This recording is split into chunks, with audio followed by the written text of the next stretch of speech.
आदाब नाजरीन, मैं हूं फरहान नजम। आदाब नाजरीन, मैं हूं समरीन नाज। डीडी उर्दू की बेहद ख़ास पेशकश हेलो डॉक्टर में आपका तहे दिल से खैर मकदम। प्रोग्राम हेलो डॉक्टर में हम आपको बताते हैं आपकी सेहतमंद ज़िंदगी का राज, ताकि आप बदल सकें अपने जीने का अंदाज। नाजरीन, एक जो खुशनुमा सुबह होती है ना, उसका आगाज़ कब होता है? वो तब होता है जब हम रात भर भरपूर अच्छी नींद लेते हैं और एक अच्छे खासे मूड के साथ सुबह उठते हैं और अपने दिन भर के तमाम कामों को अंजाम देते हैं। लेकिन अक्सर यूँ भी होता है कि आपने भी सुना होगा अपने दोस्त अहबाब के मुंह से, या फिर अपने घर वालों से, या फिर ऑफिस में किसी काम करने वाले के मुंह से कि भाई रात को ना ठीक से नींद नहीं आई। अब ये नींद ना आना, इसकी कई वजूहात हो सकती हैं। बहुत से इंसान ऐसे होते हैं जो हद दर्जा जो है वो हसास होते हैं और इतना ज़्यादा सोचते हैं, छोटी बड़ी बातों को दिल से लगा लेते हैं कि रातों की नींदें उड़ा लेते हैं। कई बार जो है ये जो हमारा मॉडर्न लाइफस्टाइल है, ये भी इसके के लिए जिम्मेदार माना जा सकता है। नित नए जो है वो गैजेट्स जो है वो मार्केट में आ रहे हैं, उनका इस्तेमाल हम रात भर करते हैं, उन्हीं में गुम रहते हैं और जब सोने के लिए जाते हैं तो नींदें दूर तक नदारद होती हैं। लेकिन कई बार ऐसा भी होता है कि कोई वजह ही नहीं होती, फिर भी हमें नींद नहीं आ रही है। कई बार हम ऐसा करते हैं कि दिन भर के थके महसूस करते हैं और बिस्तर पे जाते हैं और सोचते हैं कि शायद बिस्तर पर लेटते ही हमें नींद आ जाएगी, लेकिन करवटें बदलते रहते हैं। तो ये बार बार होता है। कई बार ऐसा भी होता है कि नींद आ भी जाती है और फिर हम एकदम से चौंक के उठ जाते हैं। हमारी नींद मुसलसल जो है डिस्टर्ब रहती है। तो इसकी क्या वजह होती है? आप चौकन्ने हो जाएं, इसकी एक वजह हो सकती है, ये है स्लीप डिसऑर्डर की वजह। यानी कि ये भी एक तरीके का आप मर्ज भी कह ले और नहीं भी कह सकते हैं। ये एक तरीके का डिसऑर्डर है जो आजकल बहुत आम हो रहा है। नाज़रीन, इसकी क्या वजह है कि नींदें जो है वो नदारद हो रही हैं, उड़ जाती हैं, नींद नहीं आती हैं, लोग करवटें बदलते रहते हैं। कैसे हम इससे डील करें? इसी के लिए आज हमने मधु किया है अपने स्टूडियो में डॉक्टर्स के एक ख़ास पैनल को। उनसे जानेंगे कि आखिर नींदें क्यों उड़ रही हैं, इसकी क्या वजूहात हैं। नाज़रीन, अगर आपको भी ये परेशानी है, आपकी नींदें भी उड़ी हुई हैं, नींद नहीं आती है, तो आप हमसे लाइव राब्ता कायम कर सकते हैं। हमारे टोल फ्री नंबर पे हमें कॉल कीजिए और अपनी परेशानी हमसे साझा कीजिए। हमारे जो एक्सपर्ट्स हैं वो आपके सवालात के जवाब देंगे। तो चलिए अपने प्रोग्राम का बाज़ाब्ता आगाज़ करते हैं। आगे बढ़ते हैं, इससे पहले देख लेते हैं ये रिपोर्ट क्या कहती है।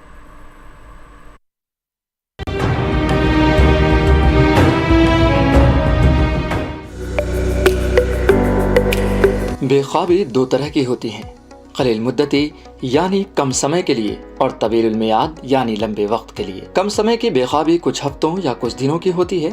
इसकी वजह अचानक तबीयत में खराबी, दवाओं का इस्तेमाल, जहनी असरात और आसपास का माहौल नींद पर असरअंदाज होता है। इसी तरह तवील मुद्दती 1 महीने या उससे ज़्यादा दिनों पर मुश्तमिल होता है। इसकी वजह तनाव, काम, सुकून, सेहत, माश और अहल खाना के बारे में फ़िक्रमंद रहना, तकलीफ देह वाक़यात जैसे मौत, लंबी बीमारी, बेरोज़गारी, सोशल मीडिया जैसी चीज़ें लंबी बेख्वाबी की वजह बन सकती हैं। इसके अलावा बेख्वाबी की दूसरी तिब्बी वजह भी हो सकती हैं, जैसे PTSD यानी पोस्ट ट्रॉमेटिक स्ट्रेस डिसऑर्डर और बहुत सारी दवाएं, एंटी डिप्रेशन, दमा या ब्लड प्रेशर की दवाएं वगैरह। कुछ हालतें ऐसी भी हैं जिसमें बेख्वाबी ख़त्म होने की उम्मीद कम की जा सकती है, जैसे दायमी दर्द, कैंसर, डायबिटीज़, दिल की बीमारी, गैस्ट्रो, पार्किंसन और अल्जाइमर जैसी बीमारियां नींद को देर तक मुतासिर करती हैं। कैफीन और निकोटीन वाली चीज़ें दोपहर के बाद पीने से रात की नींद मुतासिर होती हैं। बेख्वाबी बढ़ती उम्र के साथ बढ़ती जाती है, जिसकी वजह से इंसानी जिस्म के जोड़ों में दर्द होता है, कमर में तकलीफ बढ़ जाती है, अफसुर्दगी और बेचैनी की कैफियत पैदा हो जाती है। बेख्वाबी दिमाग की खराबी, कब्ज़, दस्त और मिर्गी जैसी बीमारियों से भी हो सकती है। बेख्वाबी दरअसल एक नफ्सी और बदनी बीमारी है, जिसमें रूह और बदन दोनों मुब्तला होते हैं। बेख्वाबी की वजह से क़ुव्वत एतमाद, क़ुव्वत मुदाफ़ियत और क़ुव्वत फ़ैसला कमज़ोर पड़ जाता है। इसकी वजह से डिप्रेशन, वहम और हिस्टीरिया जैसी जिस्मानी और नफ्सियाती अमराज पैदा हो जाते हैं। पूरी दुनिया में बहुत से लोग इस बीमारी में मुब्तला हैं। बेख्वाबी की अलामतें इसमें रात को नींद ना आना, गुनूदगी के बाद नींद गायब हो जाना, प्यास का ज़्यादा लगना, सिर में गर्मी महसूस होना, दिल की हरकत बढ़ जाना, तबीयत में बेचैनी, सुबह वक्त से पहले ही उठ जाना, बिस्तर पर करवट बदलते रहना, इंसोमिया या बेख्वाबी बुनियादी अलामात हैं। हाजमा सही रखें, रात में सोशल मीडिया पर कम से कम रहें, सोने से पहले हाथ मुंह को धो लें, शाम को खाना जल्द खाएं। इस तरह के एहतियाती तदाबीर पर अमल करके नींद ना आने यानी इंसोमिया की बीमारी से बहुत हद तक बचा जा सकता है।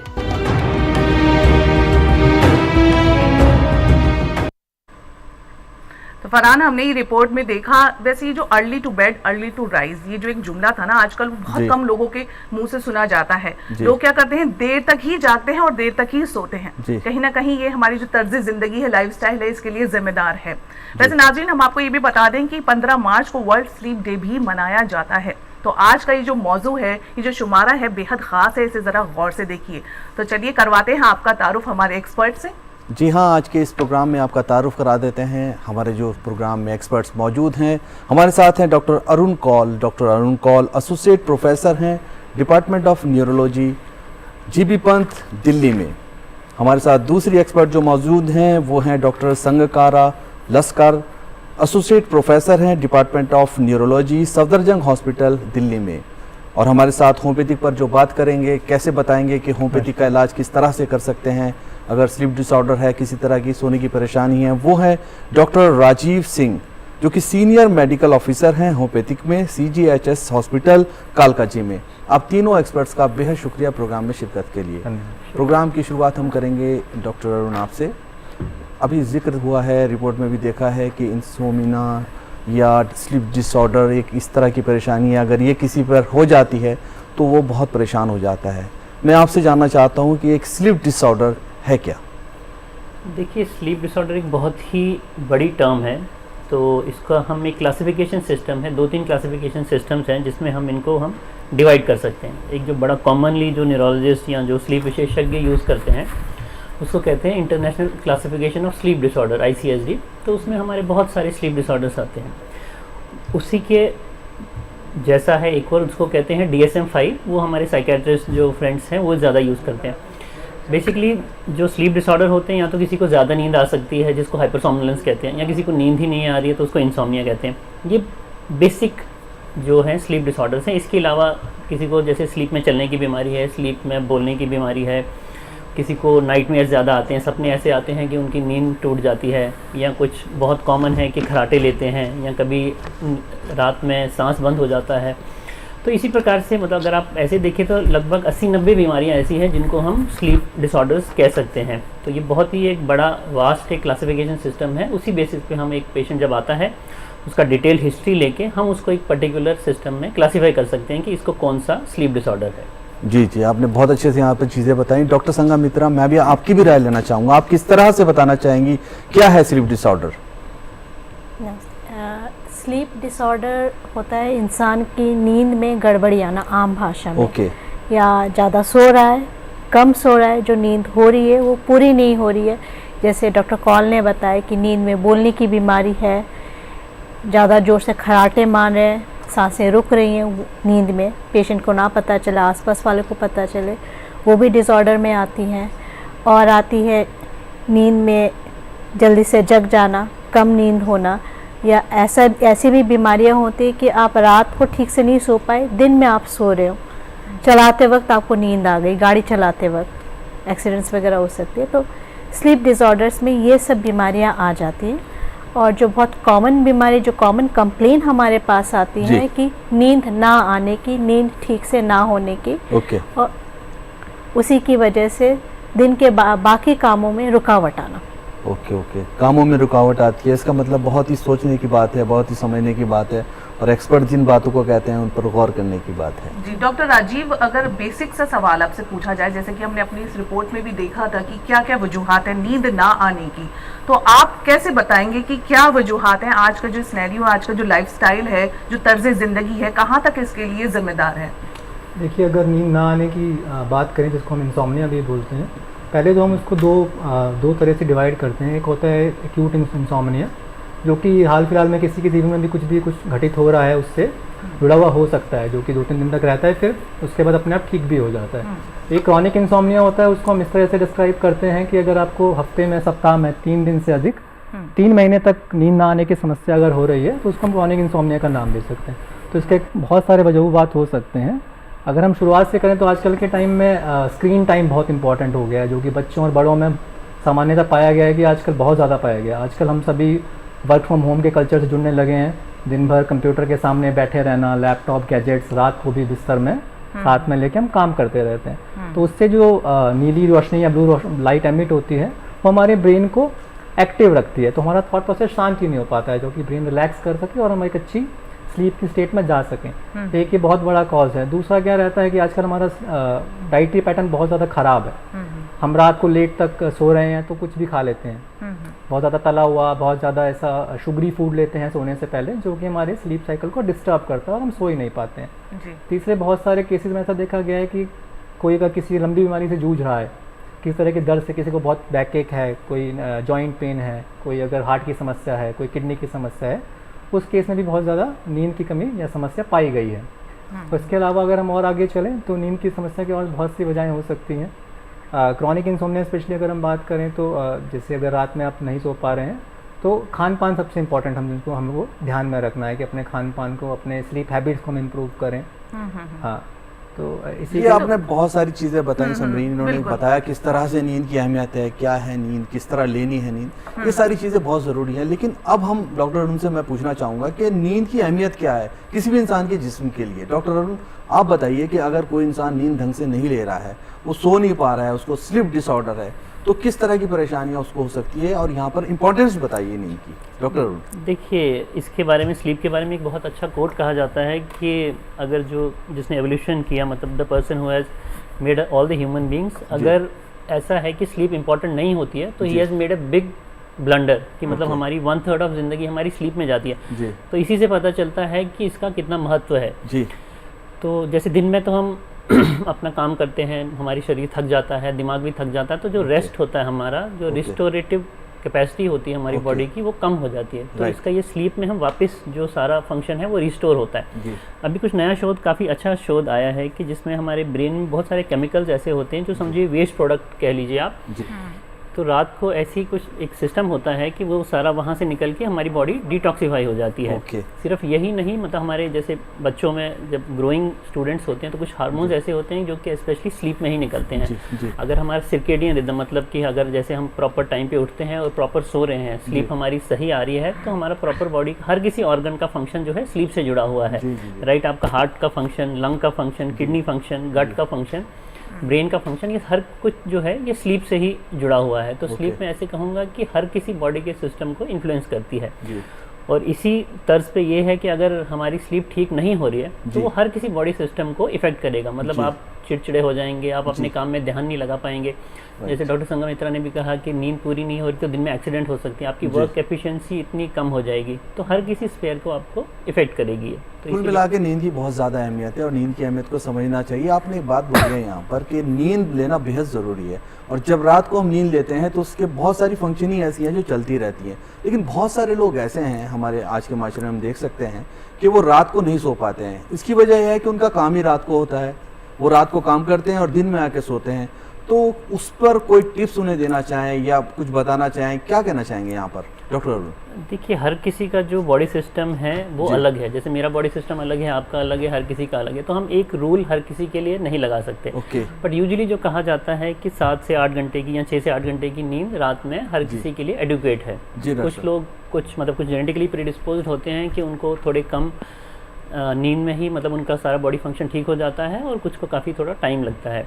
तो जो आप कह रहे थे कि जैसे शिफ्ट वर्कर्स हैं कुछ, तो यूजुअली 2 भागों में क्लासीफाई किया जाता है लोगों को। एक तो मतलब जैसे अंग्रेज़ी में कहते हैं आउल्स एंड लार्क्स। तो जो आउल्स होते हैं उनको रात में देर में जगने की आदत होती है, और लार्क्स होते हैं जो सुबह सुबह जल्दी उठ जाते हैं। अगर उनको आउल्स को आप सुबह सुबह जल्दी उठा देंगे तो उनकी प्रोडक्टिविटी बहुत कम होगी, वो अच्छे से अपना काम नहीं कर पाएंगे। इसी के अपोजिट अगर जो लार्क्स, जैसे हमारा बॉडी फिनोटाइप होता है, अगर आप उनको रात को देर तक जगाएंगे तो उनकी एफिशिएंसी कम रहेगी। लेकिन अगर कोई ऐसा इंसान है जिसको मतलब टाइम पे, मतलब ऐसे एक स्पेसिफिकली समझ लीजिए सुबह 6 बजे उठने की आदत है और रात को 10 बजे सोने की आदत है, अगर उसका अब ऐसे एटमॉस्फेयर में उसको डाल दिया गया है कि रात को जगना ही जगना है, कुछ ऐसा काम उसका है कि उसको रात में जगना ही है, तो उसमें हम ये कर सकते हैं कि घर वाले उसके और बाकी जो लोग हैं आसपास, तो जब भी वो घर जाए, अपना शिफ्ट वर्क ख़त्म करके घर जाए, तो उसको पूरी मतलब बिना डिस्टर्ब किए है उसकी जो रिक्वायरमेंट है 6 से 8 घंटे की नींद लेने दिए जाए। बेस्ट हम कह सकते हैं कि शिफ्ट वर्कर्स को कि अगर ये सिस्टम हम हटा दें, बट वो तो मतलब हटाना प्रोबेबली इम्पॉसिबल होगा। आपके प्रोफेशन में पॉसिबल नहीं है, आप भी कभी शिफ्ट वर्कर रहे होंगे या अभी भी करते होंगे। बिल्कुल बिल्कुल जी बिल्कुल। तो ये तो मतलब जो शिफ्ट वर्कर है ये तो मतलब लाइफ की सच्चाई है जी। तो इससे जब भी हमें टाइम मिला मतलब वो शिफ्ट वर्क ख़त्म करके फिर, क्योंकि बॉडी का बड़ा अच्छा अडेप्टिंग सिस्टम होता है। अगर आप जैसे सप्ताह में 2 दिन ऐसे काम कर रहे हैं या कुछ कर रहे हैं जी, और जब आप जब भी आपको रेस्ट मिल रहा है उस समय भी अगर आप अपनी नींद पूरी कर लेते हैं, मतलब बेस्ट तो होगा कि आप एक फ़िक्स टाइम पे उठ जाएं और फिक्स टाइम पे सो जाएं। अगर वो संभव नहीं है तो नेक्स्ट बेस्ट ये है कि जब भी आपको मॉर्निंग में समय मिल रहा है तो अनइंटरप्टेड स्लीप आपको मिले। राइट जी बहुत अच्छी आपने बात कही कि हमारे जो बॉडी है उसका सिस्टम, बॉडी क्लॉक आप इसको कह सकते हैं कि जैसे हम सेट करना चाहेंगे वैसे हो सकती है और फिर एक सेहतमंद ज़िंदगी भी गुजारी जा सकती है। डॉक्टर संगम मित्रा, हम आपसे ये पूछना चाहेंगे कि बहुत से लोग जैसे कि डॉक्टर साहब ने कहा अभी कि 7-8 घंटे की जो नींद होती है वो काफ़ी होती है कि आराम से आप मतलब फ्रेश महसूस कर सकते हैं, लेकिन बहुत सारे लोग ऐसे भी होते हैं जो 7-8 घंटे सो भी रहे हैं लेकिन सुबह को उठते हैं तो थकान महसूस होती है, दिन भर के जो काम है वो भी थके थके अंदाज में ही करते हैं। तो ऐसा क्यों होता है? ऐसा जैसे डॉक्टर कॉल ने कहा, हर की बॉडी की डिमांड्स अलग होती है। कुछ लोग ऐसे होते हैं जिनको 9-10 घंटे की नींद के बाद ही रिफ़्रेश लगता है, कोई 4-5 घंटे के बाद एक्टिव रह सकता है। तो सबको अपना बॉडी टाइप पहचानना पड़ता है। जो बंदा 9-10 घंटे सो के फ्रेश होता है, यदि वो चाहे मैं 7-8 घंटा सोऊं दूसरों की तरह, मे भी उसे फ्रेश ना लगे, पर उसे अपने बॉडी सिस्टम के हिसाब रहना चाहिए। बाकी कुछ और कारण हो सकते हैं कि आपकी नींद पूरी नहीं रही। आप हो सकता है कि आप अकेले सोते हैं, आपको खराटे मारने की आदत है, तो लोगों को नहीं पता, पर खराटे मारने से कभी कभी वो लाइट स्लीप होती है क्योंकि आपकी स्लीप टूट रही है। जी जी। तो वो एक कारण होता है, आपने उसका इलाज करना है। यदि आपके फ्रेंड्स फैमिली मेम्बर्स कहते हैं आप सोते रहो 8 घंटे, पर आपके बहुत खराटे आते हैं, इसका जी, मतलब ये आप बात बहुत अच्छी बता रही हैं। खराटे से मुझे भी एक बात ये आ रही है। डॉक्टर आपसे मैं पूछना चाहूँगी डॉक्टर राजीव कि बहुत से लोग कहते हैं भाई तुम तो खराटे मार के सो रहे थे, तुम तो बहुत अच्छे से सो जाते हो। तो ये खर्राटे जो मार के सोना है ये सेहत की निशानी है या फिर ये गलत सोच है? कई केसेस में ये एक बीमारी का लक्षण भी हो सकता है। एक स्लीप एपनिया करके बीमारी होती है जिसमें पेशेंट जब सोता है तो उसको सांस आना बंद हो जाता है। अच्छा। तो कहने के लिए वो सो रहा है लेकिन एकदम से वो डर के उठ जाता है जी, क्योंकि उसको सांस नहीं आ पा रही है, तो एकदम से वो डर के उठेगा कि एकदम से मुझे सांस नहीं आ रही है। तो ज़रूरी नहीं है कि खराटे मार के सो रहा है तो बिल्कुल ही जैसे बोलते हैं घोड़े बेच के ही सो रहा हो, ऐसा भी नहीं होगा कि सुबह के बिल्कुल फ्रेश फील करेगा। तो बार बार जो स्लीप पैटर्न, स्लीप का टूटना है, वो भी एक तरह का स्लीप डिसऑर्डर ही है, वो भी इंसोम्निया का टाइप ही है। अगर आप बार बार नींद में उठते हैं तो साउंड स्लीप नहीं है, जो किसी वजह से हो सकती है, चाहे वो फ्रीक्वेंट यूरिन कॉल्स की वजह से हो सकती है, जैसा कि बुढ़ापे में कई बार पाया जाता है, खासकर मेल्स के केसेस में एक प्रोस्टेट की समस्या जुड़ी हुई होती है। और वो बार बार आपको उसकी वजह से बाहर बिस्तर छोड़ना पड़ता है, तो उसकी वजह से आपको साउंड स्लीप नहीं आएगी। बहुत बार एक रेस्टलेस लेग सिंड्रोम हम मेडिकल भाषा में इस्तेमाल करते हैं कि पैरों में इतनी बेचैनी रहती है कि आप कहीं पे अपने पैर रख ही नहीं सकते हैं। जी जी। हाँ, तो उसकी वजह से भी बहुत बार नींद पूरी नहीं हो पाती है। तो अगर सिर्फ कोई खराटे लेके सो रहा है, इसका मतलब ये नहीं है कि बिल्कुल साउंड स्लीप पे ले रहा है। कुछ केसेस में हो सकता है कि बिल्कुल उनको साउंड स्लीप आए और वो सुबह फंक्शनल भी रहे, बट बहुत से केसेस में ऐसा देखा गया है कि वो पेशेंट जब सुबह उठता है उतना फ्रेश फील नहीं करता है। डॉक्टर संगम मित्रा, आप भी कुछ कह रही थी इसी बारे में? हाँ, और कारण भी हो सकते हैं। यदि आप प्रॉपर सो रहे हैं, खराटे नहीं मारे, फिर भी आप फ्रेश नहीं फील करें, तो मेरे हिसाब से देन आपको किसी डॉक्टर के पास जाना चाहिए टू सी कि आपको कोई और बीमारी तो नहीं है जिसके कारण आप एक थकान सा महसूस करें। कभी पेशेंट को एनीमिया हो सकता है जिसके बारे में पता नहीं रहता है जी। ये कारण हो सकता है, कोई और बीमारियां हो सकती है, या कभी कभी लोगों को अंदरूनी डिप्रेशन होती है। अच्छा। जिसके कारण एडिक्वेट नींद के बाद भी शायद नहीं फ्रेश फील होता है, या उनके डिप्रेशन के कारण भी नींद खराब हो रही है जो इतना एड्रेस्ड नहीं हुआ है पेशेंट से। राइट, यहाँ पर डॉक्टर के पास जाने की बेहद ज़रूरत है। डॉक्टर अरुण, आपके पास आऊँगा फिलहाल मैं, और मैं जानना चाहता हूँ कि ये जो इंसोमिनिया, इस पर बात हो चुकी है बहुत सारी, स्लीप डिसऑर्डर क्या है, किस तरह से होता है, अब इस पर काबू कैसे पाया जाए? किसी को ये परेशानी हो रही है, वो सो नहीं पा रहा है, उसको 2 दिन हो गए हैं, उसको 1 हफ्ता हो गया है, तो अब वो उस पर काबू कैसे पाए? कुछ ऐसे टिप्स, कुछ क्या बताना चाहेंगे यहाँ पर आप? देखिए, बहुत ही अच्छा क्वेश्चन है जो आपने किया जी। पहले डॉक्टर राजीव ने भी हमें बताया कि इंसोम्निया एक तो जैसे एक्यूट होता है जी, और फिर एक क्रॉनिक होता है। Acute Okay. इंसोम्निया है कि जैसे किसी का एग्जाम है बच्चे का, जी। या कोई आपकी प्रेजेंटेशन ऐसी है कि जी, जिसमें आप anxiety stress- उसे हो रही है, anxiety feel हो रही है, तो जी। वो तो सिचुएशनल है, जब वो सिचुएशन चला जाएगा तो वो ठीक हो जाएगा। ओके। बट हमारा जो मेन मुद्दा है वो है कि क्रॉनिक इंसोम्निया, जी, जी। मतलब अगर 3 महीने से ज़्यादा, 3 महीने से हाँ ज़्यादा। 3 महीने से ज़्यादा, Right. सप्ताह में 3 दिन से ज़्यादा, जैसे जी। डॉक्टर साहब ने बताया, तो उसके बट सबसे इम्पोर्टेंट यही है कि आप कारण देखें। पेशेंट तो यही बताएगा कि जी। मुझे नींद नहीं आ रही जी, है, जी। ठीक है। तो एक कुछ डिसऑर्डर्स ऐसे होते हैं जो है प्राइमरी स्लीप डिसऑर्डर, मतलब प्राइमरी इंसोम्निया, कि उसका आपको सारी आपने जांचें कर ली लेकिन फिर जी। भी उसको नींद नहीं आ रही है। जी, जी। कुछ ऐसे हैं मेडिकल डिसऑर्डर्स हैं, समझ लीजिए किसी को जी। हार्ट की दिक्कत है, जी। जैसे वो लेटते हैं उनका सांस फूल जाता है तो वो उठ जाते हैं। जी। जैसे डॉक्टर साहब ने ऑब्स्ट्रक्टिव स्लीप एपनिया का जिक्र किया, तो वो रात में सोते हैं लेकिन बीच बीच में सांस बंद हो जाती है, वो तो उठ जाते हैं। बोलेंगे, दोनों ही बोलेंगे कि मुझे नींद नहीं आ रही है। किसी को बार बार, जैसे इन्होंने बोला कि रात को उठने की प्रॉब्लम है, यूरिन बार बार आ रहा है, कोई और प्रॉब्लम है, तो वो हमें देखना है कि कोई ऐसी मेडिकल प्रॉब्लम तो नहीं है। या आजकल बहुत सारे ड्रग्स पेशेंट्स लेते हैं, जैसे किसी अस्थमा की कोई दवाई ले रहा है, या कुछ ऐसे हार्ट की दवाइयाँ होती हैं जिससे यूरिन बार बार आता है, वैसी दवाई है। या इन्होंने गैजेट्स का डिस्कशन किया कि ये है। तो जो बेसिक है, पहला जो हमारा पॉइंट होता है उसको कहते हैं कि स्लीप हाइजीन। स्लीप हाइजीन का अर्थ ये है कि आपको Environment. हाँ, एनवायरनमेंट आप ऐसा करें ताकि जी। आपको मतलब नींद अच्छी आए, कंड्यूसिव हो जाए। तो उसके लिए जी। क्या कहा गया कि जो आपका शयन कक्ष है, जो आपका बेड है, वो सिर्फ नींद के लिए होना चाहिए। ऐसे नहीं कि आप उस पर लैपटॉप भी लेके आ रहे हैं, आप उस पर मोबाइल भी हमेशा, आप खाना भी वहीं खा रहे हैं, चाय भी वहीं पी रहे हैं। तो एक तो है स्लीप हाइजीन का फर्स्ट इंपॉर्टेंट है कि आपका एनवायरनमेंट ऐसा, आप लाइट्स जी। डिम कर दें। खाने से जब भी आप सोने जा रहे हैं तो कम से कम 3-4 घंटे या 4-5 घंटे पहले आप मतलब अपने, अगर हो सके तो गैजेट्स आप Gap. हटा दें, अपना जी। मोबाइल फ़ोन का यूज़ कम कर दें। ओके। आपका जो खाना है वो कम से कम उसको 5-6 घंटे का टाइम दीजिए एब्जॉर्ब होने का, मतलब डाइजेस्ट होने का। तो आप खाने से इमीडिएटली सोने से पहले ना खाएं, या ऐसा कोई पदार्थ जैसे चाय कॉफ़ी जिससे काफ़ी स्टिमुलेशन होता है, वो 4 या 5 बजे या 6 बजे के बाद ना पिएं। और कुछ ऐसी चीज़ें जो आप कर सकते हैं कि जिससे आपको आपकी जो जहाँ पे भी आप रहते हैं वहाँ नॉइज़ ऐसा कुछ ना हो, और लाइट्स वगैरह आपकी डिम हो। तो अगर आप ये चीज़ें करेंगे तो मुझे लगता है आपको काफ़ी, मतलब जो फर्स्ट स्टेप है हमारा स्लीप हाइजीन का, जी। बशर्ते कि हमने आपके सारे डिसऑर्डर जो इंसोम्निया करा सकते हैं उनका इन्वेस्टिगेशन कर लिया। ये सारी चीज़ें आपने बता दी हैं कि बहुत सारी चीज़ों का ख्याल रखना है, खाना भी सवेरा खाना है, खाने से और सोने तक का एक गैप होना ज़रूरी है। ये सब चीज़ें करने के बाद भी अगर नींद नहीं आ रही है तो अब क्या एडवाइस रहेगी डॉक्टर साहब आपकी? हाँ, फिर आपको मतलब एक किसी डॉक्टर के पास जाना चाहिए, स्लीप विशेषज्ञ के पास जाना चाहिए। Okay. और फिर क्योंकि वो आपका एक प्रॉपर हिस्ट्री लेंगे, मतलब जी। जिसमें हम स्लीप हिस्ट्री कहते हैं, उसमें जी। सिर्फ मतलब नींद का हिस्ट्री नहीं होता है, वो दिन में Okay. क्या करते हैं, कितने बजे उठते हैं, वो पूरा दिन Okay. कितना पूरा फ़ोन यूज़ schedule करते उसका हैं। बनाएंगे। हाँ हाँ। Okay, okay. और उसके बाद अगर कभी कभी ज़रूरत पड़ती है उसको हम स्लीप स्टडी पॉलीसोमनोग्राफी कहते हैं। जी, वो बड़ा जी। रेयर है कि यूजुअली हम हिस्ट्री पे ही डायग्नोसिस एक डॉक्टर आपको बना लेता है कि इस Okay. वजह से इसको नींद नहीं आ रही है, जी। तो इसको हम ये ट्रीट करेंगे। बट Okay, कभी कभी ज़रूरत पड़ता है देखने के लिए, कभी कभी ऐसा भी होता है पेशेंट को लगता है कि मुझे नींद नहीं आ रही है, बट उसका जी। नींद बराबर होता है। जी। तो उसके लिए हम जो करते हैं पॉलीसोमनोग्राफी कहते हैं उसको, एक Okay. स्लीप का स्टडी होता है, नींद की एक जांच करते हैं, जी। तो उससे हम पता कर सकते हैं कि इसका क्या कारण है।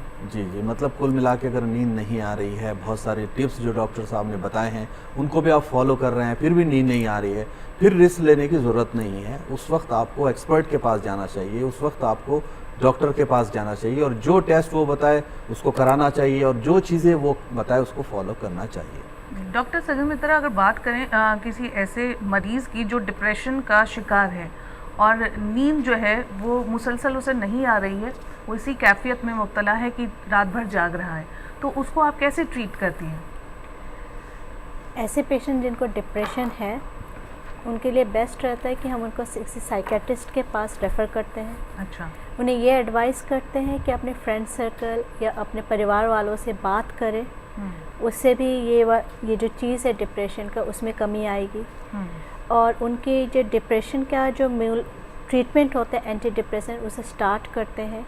और कॉग्निटिव थेरेपी होती है जो कि साइकोलॉजिस्ट के साथ रहती है, सेशंस होते हैं।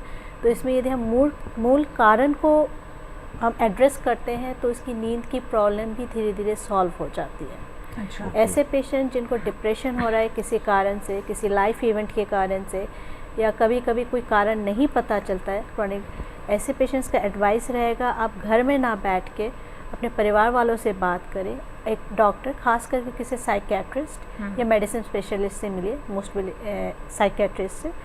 तो उससे बहुत ज़्यादा फ़ायदा है, क्योंकि ये डिप्रेशन बढ़ के नींद ख़राब होने से लेके और मेजर स्टेप्स तक जा सकते हैं, तो उसको उसी टाइम पे रोकना बेहतर है। बेहतर उसी बेहतर टाइम पर होगा। रोकना। जी जी जी। Right. अच्छा डॉक्टर राजीव, अगर बात करें कि जैसे कि डॉक्टर साहिबा ने अभी बताया कि कोई वजह भी नहीं होती और नींद नहीं आ रही है, तो ऐसे पेशेंट्स आपके पास आते हैं तो आप उन्हें क्या सलाह देते हैं कि कोई वजह नहीं है, ना डिप्रेशन है, ना कोई और परेशानी है, ना कुछ सोच है, लेकिन नींद नहीं आ रही है, तो बेवजह नींद ना आना ये क्या है? देखिए, एक बहुत ही इंपॉर्टेंट पार्ट हमारे रूटीन का फिजिकल एक्टिविटी भी है। जी। कभी कभी क्या रहता है कि लोगों को दिन में नैप्स लेने की आदत, दिन में थोड़ा सा लेटने की आदत होती है। अगर आप दिन में लेट रहे हैं या शाम के समय में लेट रहे हैं तो उसकी वजह से भी आपका स्लीप साइकिल डिस्टर्ब हो सकता है और आपको रात को नींद आने में परेशानी का सामना करना पड़ सकता है। हम उनसे ये जानना चाहेंगे पहले तो कि आप क्या दिन में तो नहीं सोते हैं या आप कितना फिजिकली एक्टिव रहते हैं, बिकॉज दिन के समय में थोड़ा बहुत मॉडरेट फिजिकल एक्टिविटी करना भी आपको रात में अच्छा सोने में मदद ज़रूर करता है।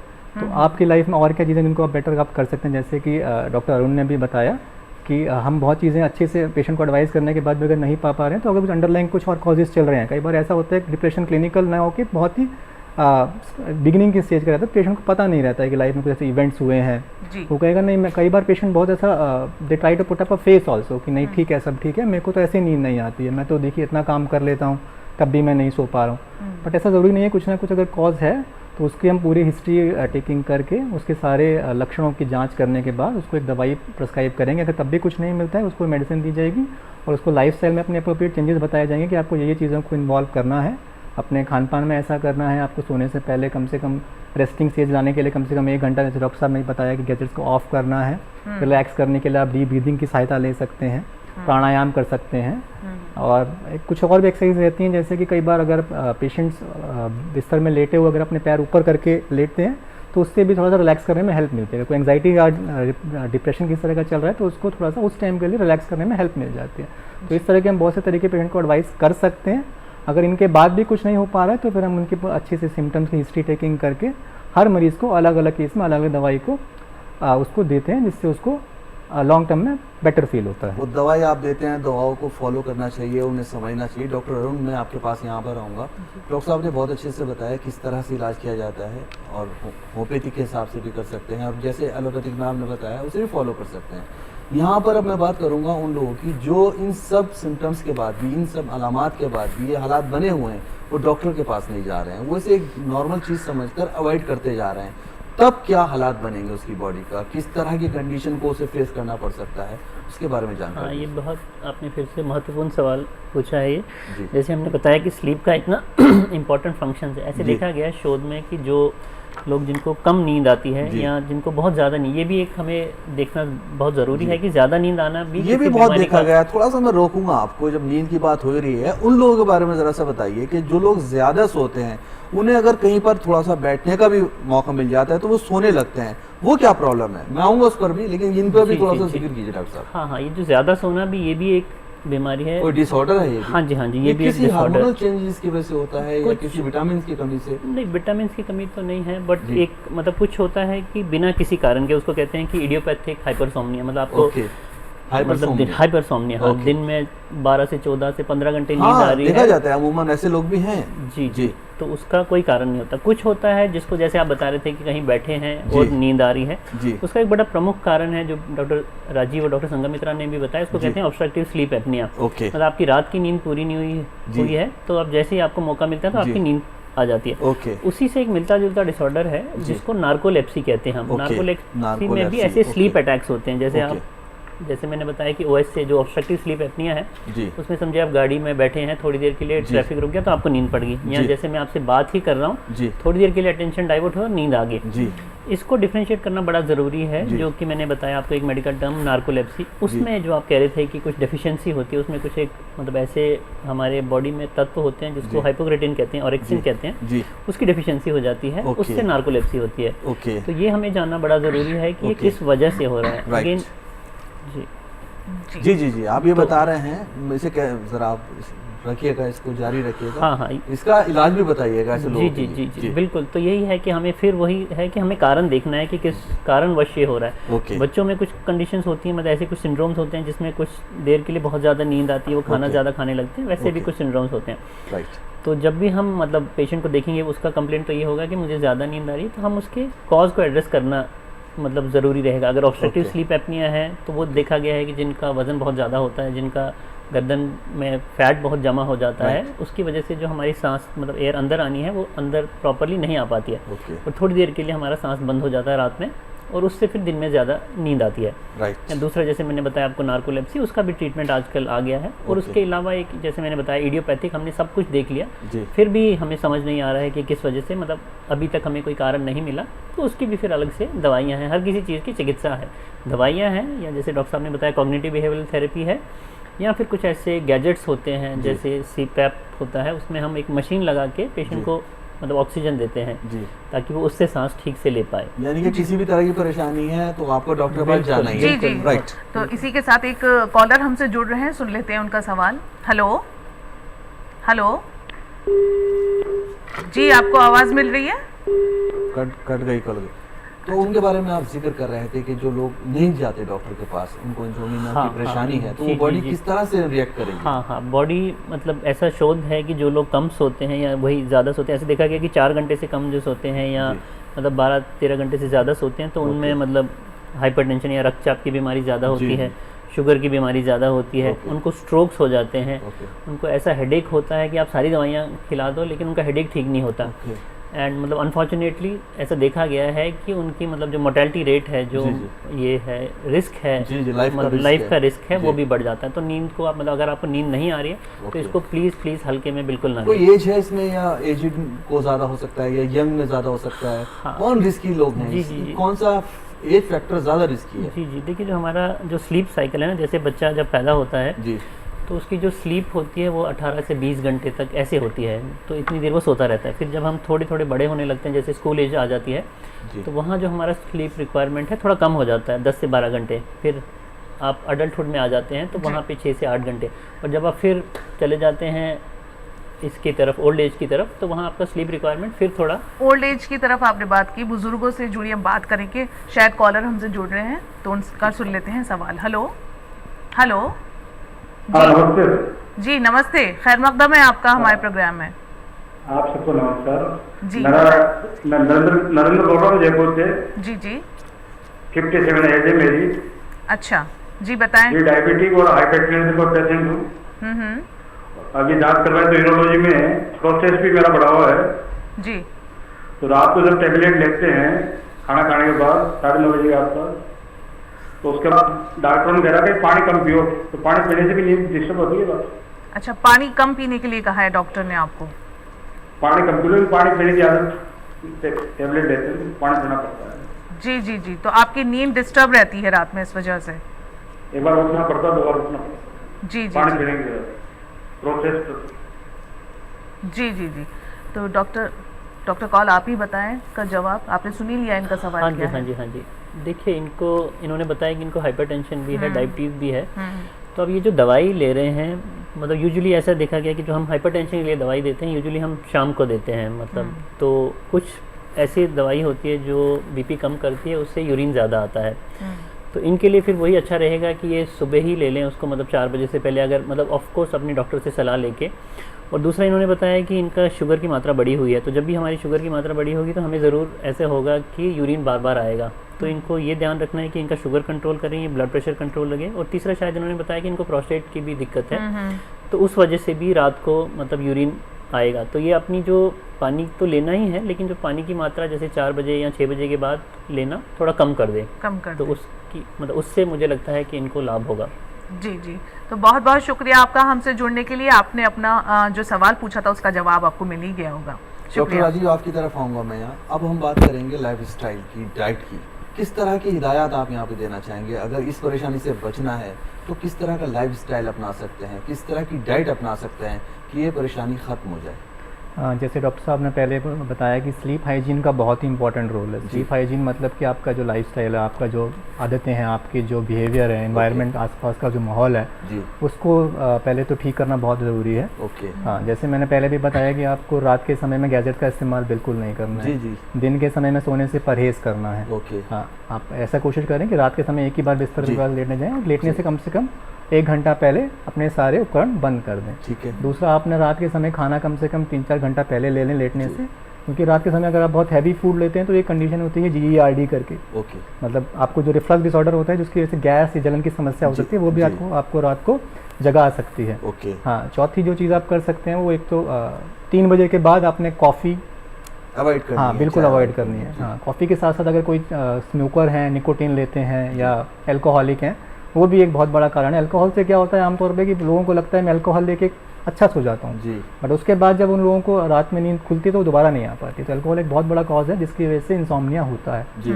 हाँ, तो फिजिकल एक्टिविटी का थोड़ा सा बड़ा इंपॉर्टेंट रोल है, बट फिजिकल एक्टिविटी भी ऐसा नहीं होना चाहिए कि आप लेटने से 1 घंटा पहले एक्सरसाइज करके आ रहे हैं और फिर लेट रहे हैं। उससे जी। भी क्या होगा, बॉडी आपकी रिलैक्स ही नहीं हो पाएगी और आप फिर अच्छे से सो नहीं पाएंगे। तो आपने जी। दिन के समय में मॉडरेट एक्सरसाइज करनी है। राइट, हाँ, अल्कोहल कैफीन से दूर रहना है जी, जी। और डाइट जो है वो लाइट लेना है रात के समय ओके, में। ओके। हाँ, बहुत तला हुआ, बहुत शुगरी मीठा फूड। यहाँ पर थोड़ा सा आपको रोकूंगा, कॉल आ गई है, कोई आपसे बात करना चाह रहे हैं। Hello, hello, hello. जी बताइए, आपका बहुत सर, शुक्रिया फ़ोन करने के लिए। अपना हाँ, सवाल बताइए, नमस्ते। डॉक्टर सुन रहे हैं आपको। जी, मेरा सवाल ये है कि हमारी आंटी हैं, जी, वो 60-65 साल की हैं। ओके, तो उनको मैंने डॉक्टर से चेकअप भी करवाया, नींद की दवा भी खा रही है, फिर भी उनको नींद नहीं आती है। जी, खराटे तो लेती है, ओके। खराटे लेने के बाद भी उनको नींद नहीं आती है, जी, जी। और उसकी वजह से उनके सर में बहुत ज्यादा दर्द रहता है। 2 महीनों से बिल्कुल नींद आई नहीं रही। 2 महीने से नींद नहीं आ रही है, ओके, फिक्र की बात है काफ़ी। उनकी उम्र कितनी है? 65 का। 65 एज है, उनको नींद नहीं आ रही है।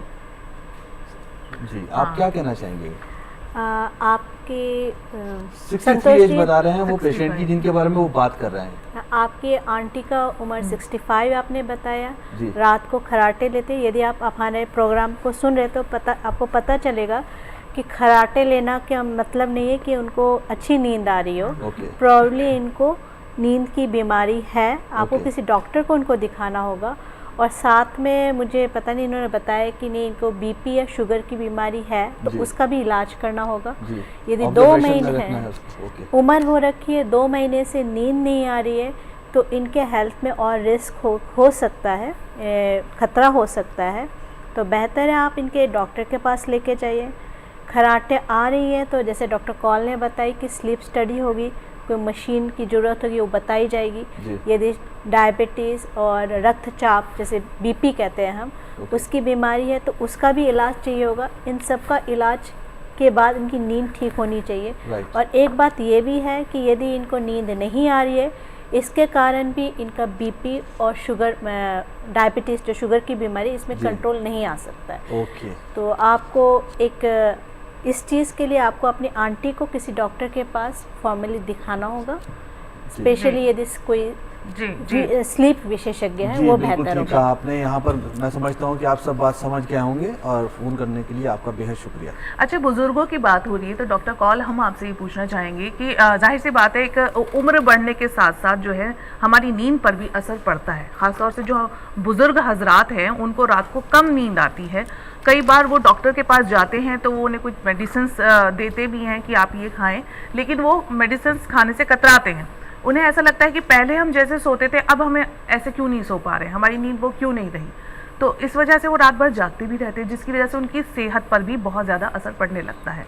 तो आप उनके लिए क्या कहना चाहेंगे? जी जी, जैसे मैंने पहले बताया कि हमारी जो नींद की रिक्वायरमेंट है वो एज के हिसाब से थोड़ा चेंज हो जाता जी। है, और मैक्सिमम हमारी नींद की रिक्वायरमेंट बचपन में होती है, और एल्डरली आते आते वो नींद का रिक्वायरमेंट थोड़ा कम हो जाता है। अब हमें ये देखना है कि उनका जो टोटल स्लीप टाइम है, एल्डरली में कभी क्या होता है कि जो हमारा स्लीप साइकिल है वो थोड़ा डिस्टर्ब हो जाता है। मुझे समझो वो रात को 4 घंटे नींद ले रहे हैं, फिर दिन में 1-2 घंटे नींद ले लिया। अगर उनका टोटल स्लीप टाइम बराबर है और उनके मतलब जो उनका वे ऑफ लिविंग है या एक्टिविटीज़ हैं या जो अपना वो काम पहले कर रहे थे उसमें कोई बाधा नहीं आ रही है, तो हमें उसके बारे में बहुत ज़्यादा मतलब उनको बोलने की ज़रूरत नहीं है, उसके मतलब उसमें डरने की ज़रूरत नहीं है। लेकिन अगर कोई ऐसी कंडीशन है जिसकी वजह से उनका स्लीप डिस्टर्ब हो रहा है, जैसे एल्डरली में आपने बताया कि बहुत कॉमन है कि जोड़ों का दर्द हो गया, तो उसमें रात को अगर दर्द हो गया, करवट ले रहे हैं तो दर्द हो रहा है, नींद टूट गई। और कुछ हमारी ऐसे डिजीज़ हैं जिनको डिमेंशिया या डिजनरेटिव डिजीज़ कहते हैं, तो उसमें अक्सर क्या होता है कि नींद की प्रॉब्लम आ जाती है, जैसे मतलब अल्जाइमर्स डिजीज़ है या ऐसे कुछ जिसमें भूलने की प्रॉब्लम हो जाती है, जी। तो उसमें नींद की प्रॉब्लम हो जाती है। इसके अलावा एक बहुत बड़ा चंक एक ऐसा डिसऑर्डर्स का है जिसमें जैसे आपने कंपन के बारे में सुना होगा, पार्किंसन डिजीज़ कहते हैं उसको। तो उसमें एक डिसऑर्डर्स होते हैं ऐसे, उसको कहते हैं REM sleep behaviour disorder, RBD कहते हैं। तो उसमें क्या होता है कि इंसान नींद में मतलब ऐसे जैसे सपने में किसी से बात कर रहा है, हाथ पैर किसी को ऐसे लग रहा है कि मार रहा है। और ये बड़ा इंपॉर्टेंट है कि कभी कभी ये जो होता है जिसको आरबीडी कहते हैं, ये शुरू हो जाता है 10, 20, 30 साल पहले, और जो कंपन की बीमारी आती है वो फिर बाद में मतलब 60-70 साल की उम्र में या 50-60 साल की उम्र में आती है। तो इसके लिए अगर उनका स्लीप डिस्टर्ब हो रहा है और मतलब जैसे कोई साथ में नहीं है, अगर जो हम इनका बेड पार्टनर है, हम हिस्ट्री पूरी नहीं ले पा रहे हैं कि एग्जैक्टली क्या हो रहा है, किस वजह से उनका नींद डिस्टर्ब हो रहा है, तो उनको एक बार ज़रूर मतलब किसी भी फिजिशियन से या न्यूरोलॉजिस्ट से या स्लीप विशेषज्ञ से एक बार सलाह मशवरा कर लें। सलाह मशवरा करना बेहद ज़रूरी है। जी, इसी के साथ एक कॉलर हमसे जुड़ रहे हैं, उनका सुन लेते हैं सवाल। हेलो हेलो जी, आपको आवाज़ मिल रही है? जी जी जी जी जी, बहुत बहुत खैर मकदम है आपका हमारे प्रोग्राम में। अपना सवाल पूछिए। जी जी, शुक्रिया। जी जी सफीना, आप अपना सवाल पूछिए। आदाब। जी, अच्छी सेहत के लिए कहा जाता है कि 7-8 घंटों की नींद। जी जी जी, अच्छी सेहत के लिए कहा जाता है कि 7-8 घंटों की नींद जरूरी है। जी जी, अच्छी सेहत के लिए 7-8 घंटों की नींद जरूरी है कहा जाता है ना। तो अगर हम 4 घंटे नींद करें, फिर ब्रेक के बाद और 3 घंटों की नींद लें, तो क्या इससे नींद पूरी हो जाती है? जी जी, बहुत अहम सवाल आपने पूछा है डॉक्टर कॉल, आपने इनका सवाल सुन ही लिया। जी जी, बहुत अच्छा सवाल किया इन्होंने। तो जैसे मैं अभी यही डिस्कस कर रहे थे हम कि हाँ, बेस्ट तो है कि अगर आपको एक मतलब बिना इंटरप्ट हुए स्लीप आ जाए तो वो बेस्ट है। लेकिन अगर ऐसा है कि बीच में आप उठ गए, मतलब कुछ कभी कभी आपको मतलब जैसे रात को यूरिन करने के लिए उठना पड़ रहा है, बट फिर अगर आप वापस आ गए और सो गए तो फिर कोई दिक्कत नहीं है। दिक्कत तब होती है जब आप उठ गए और फिर आप वापस आ गए तो फिर आपको नींद नहीं आ रही है। तब हमें देखने की ज़रूरत है कि वो भी मतलब जो इंसोम्निया में एक होता है कि awakening and difficulty in going to sleep, मतलब difficulty of initiating and maintenance, ये मेंटेनेंस स्लीप में आ जाएगा कि एक बार वो उठ गए फिर अब वो वापस जब आ रहे हैं नींद लेने के लिए, नींद नहीं आ रही है। अगर वापस आके नींद आ रही है इनको 7-8 घंटे, जिससे अब इनका काम में कोई डिस्ट्रप्शन नहीं हो रहा है, तो फिर कोई घबराने की ज़रूरत नहीं है। जी, तो अगर मान लीजिए आप उठ गए हैं और किसी वजह से और आपको दोबारा नींद नहीं आ रही है, तो आपको डॉक्टर के पास जाने की ज़रूरत है। अगर ये मुसलसल ये कैफियत नहीं है तो घबराने की ज़रूरत नहीं। बहुत बहुत शुक्रिया आपका हमसे जुड़ने के लिए। और इसी के साथ जो ये हमारा प्रोग्राम है ये इख्तिताम की तरफ बढ़ चुका है। डॉक्टर कॉल, हम चाहेंगे कि आप हमारे नाज़रीन को कोई पैगाम देना अगर चाहते हैं तो बताएं। हाँ, देखिए मुझे अभी याद आया कि जैसे भगवत गीता में भी श्री कृष्ण ने कहा है कि अर्जुन से कह रहे हैं कि ना तो जो ज़्यादा सोता है या ना जो कम सोता है, दोनों में से किसी का योग सिद्ध नहीं होता है। तो आपका एक फिक्स्ड क्वालिटी मतलब फिक्स टाइम होना चाहिए सोने का। तो आप एक टाइम रख लीजिए, एक टाइम पे उठने का प्रयत्न कीजिए और टाइम पे सोने का प्रयत्न कीजिए। और अपनी स्लीप को, जैसे इसको सोना कहते हैं तो बिल्कुल सोने जैसा ही है, मतलब गोल्डन ही है ये। तो आप इसको उसी हिसाब से लीजिए, मतलब बहुत इंपॉर्टेंट है आपका स्लीप। और कभी भी अगर कोई प्रॉब्लम होता है स्लीप में तो प्लीज़ प्लीज़ प्लीज़ आप किसी विशेषज्ञ की मतलब सलाह ज़रूर लें। जी, किसी विशेषज्ञ की सलाह ज़रूर दें। डॉक्टर सगन मित्रा, आप क्या कहना चाहेंगी? जैसे डॉक्टर कॉल ने कहा, इसे हम सोना कहते हैं, ये सोने के बराबर ही है। और जैसे एक कवि ने कहा था कि I have miles to go, the forest is deep and beautiful but I have miles to go before I sleep. तो आप मेहनत कीजिए, पर वो स्लीप माइल्स टू गो के बाद जो आता है उसे आप पूरा लीजिए, तो आपका फॉरेस्ट सच में ब्यूटीफुल होगा। बहुत अच्छी बात आपने कही। डॉक्टर अजीब, आप क्या कहेंगे? देखिए, बहुत से केसेस में क्या रहता है कि हम अपने दिल के अंदर सारी चीज़ें दबा के रखते हैं, जिसकी वजह से अंदर अंदर घुटते रहते हैं और वो थॉट्स फिर हमको सोने नहीं देते हैं। तो मैं ये कहूँगा कि एक तो दिल खोल के बात ज़रूर करें, दूसरा मोबाइल और गैजेट से दूर रहें, और तीसरा दिन के समय जितना हो सके बेड से दूर रहें। यहाँ पर एक मैसेज मैं डॉक्टर अरुण आपसे भी लेना चाहूँगा। बच्चों के एग्जाम्स का वक्त आ रहा है, इस वक्त बच्चों में बहुत एंग्जाइटी देखी जा रही है, उनके माँ बाप में एंग्जाइटी देखी जा रही है, तो जिस वजह से वो सो नहीं पाते हैं। चलते चलते आप उनके लिए क्या पैगाम देना चाहेंगे डॉक्टर अरुण आपसे? उनको यही कहना चाहेंगे कि मतलब जितना आप मतलब अपने जो भी आपका बच्चा है उसको फोर्स ना करें, उसकी एक कैपेबिलिटी है, उससे उसके ज़्यादा मतलब फोर्स ना करें। रात रात को जागना मतलब बिल्कुल सही नहीं। ऐसा देखा गया है कि आपकी जो मेमोरी है उसकी कंसोलिडेशन भी स्लीप में ही होती है। तो अगर आप पूरा रात जाग रहे हैं तो जो आपने पढ़ा है वो आपको याद भी नहीं रहेगा। तो ये पेरेंट्स के लिए जानना बहुत ज़रूरी है कि अपने जो बच्चे हैं उन पर बहुत ज़्यादा प्रेशर ना करें, जितनी उसकी कैपेसिटी है उसको मतलब उसी में रहने दीजिए, और जब उसकी नींद पूरी होगी तो तभी वो एकेडमी एक्सेल भी कर पाएगा। राइट, बच्चों को रहने दीजिएगा, उनके हाल पर छोड़ दीजिएगा और वो पास होंगे और उनको उनकी जो भी ज़िंदगी है उसमें बहुत ही रिलैक्सेशन के साथ छोड़िएगा, वो अच्छे नंबर से पास होंगे, एंग्जाइटी की ज़रूरत नहीं है। तीनों एक्सपर्ट्स का बेहद शुक्रिया प्रोग्राम में शिरकत के लिए। बहुत बहुत शुक्रिया आपका। वाकई आज आपने हमारे नाज़रीन को बेहतरीन जानकारी मुहैया करवाई है। वाकई ये नींद जो है बहुत खूबसूरत है, अगर इसमें खलल होता है तो ज़िंदगी में कहीं ना कहीं खलल पड़ जाता है। बहुत बहुत शुक्रिया आपका। तो नाज़रीन, अगर आपने भी हमारा ये प्रोग्राम देखा है और आगे भी आप ऐसे ही हमारे ये प्रोग्राम देखते रहेंगे, और हमेशा हम आपसे ये कहते हैं कि अगर आपके भी दिल में जहन में कोई भी सवाल है तो आप हमें ईमेल कर सकते हैं। हमारी ईमेल आईडी है hello.drdd.urdu@gmail.com। इसी के साथ आप हमारा प्रोग्राम यूट्यूब चैनल पर भी देख सकते हैं। चलते चलते टिप्स ऑफ द वीक के साथ आपको छोड़े जा रहे हैं। दीजिए इजाजत, आदाब। इंसोमिया का शिकार इंसान अच्छी नींद से महरूम हो जाता है। फिक्रमंदी और टेंशन की वजह से इंसान इंसोमिया का शिकार हो सकता है। इंसोमिया से इंसानी सेहत मुतासिर होती है।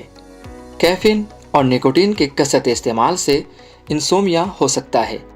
नारियल का पानी, धनिया की पत्ती, मिश्री और बादाम का इस्तेमाल मुफीद है। चिकनाई वाली ग़िज़ाओं से परहेज़ करें। रात में सोने से पहले हाथ, मुंह और पैर अच्छी तरह धो लें।